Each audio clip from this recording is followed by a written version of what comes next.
Now, after this Cam Reddish trade, it wouldn't be fair to just take a step back and look at what happened to Kevin Knox and even Frank Nitlikina, as they were both pretty much failed by previous Knicks regimes. Overall, Knox was, when he was drafted, the Knicks had no sense of direction. Steve Mills didn't really know what players to get, and Scott Perry overall was just, he was kind of under that Steve Mills thumb, where the Knicks they were getting anything just to get anything. Even the David Fizdale hire was kind of political, as they were trying to attract free agents by getting like a likable coach. It didn't really have anything to do with schematics. I mean, the Knicks just had a lot of issues when Knox and Frank Ntilikina was drafted. With Frank, the issue was the Phill Jackson issue. Phill Jackson got an extension after the Knicks season ended. Then he was able to draft Frank Ntilikina, and then he was let go a few weeks later. So Frank kind of fell into that same rut as Kevin Knox.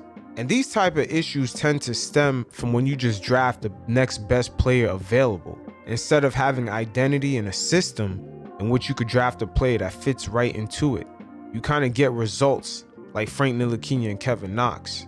I mean, the Knicks overall, I would say in the past like 25 years, have had issues establishing an identity and a system in place in which they can draft players that fit that system. I mean, shit, Charlie Ward was the last rookie to ever get an extension, and that was back in '94. I mean, David Lee came close to it, but he just got a 1-year deal. Then he got a sign and trade to the Warriors. So that doesn't really even count. But overall, sometimes with the draft, things really come down to if you have your own identity and system, and most importantly, your positioning. Because we see some of the top players in today's NBA, they were really drafted anywhere from the 10th pick all the way to like the 15th pick. Jokic, CJ McCollum, Giannis, Donovan Mitchell. A lot of these guys were kind of drafted in the middle. Paul George. I mean, with the draft, it really comes down to luck and positioning. But at the same time, you kind of have to have your own identity and system so you can know what you're looking for. And under Steve Mills, that has not really been the direction. And even with the coaching, the David Fizdale hire, then going on to Mike Miller, they kind of failed Kevin Knox off rip, and even Frank Ntilikina. And let's not forget, one thing that tends to get overlooked is guys getting coached up. We see a lot of it today in the NBA. See, when you have that team identity and you have that coach that matches that, guys can get coached up. And we see it in Golden State with Jordan Poole, Gary Payton II. You even see it play out in Phoenix with Cameron Payne and Bridges, and even with the Clippers. Reggie Jackson was on his way out of the league. All of a sudden, he's getting coached up by Tyronn Lue. And there's other players like Terrence Mann on the Clippers. Guys can get coached up when a team has an identity and a system. And these were things that were missing when Knox and Frank Ntilikina were around, especially that being the introduction to them being in the league.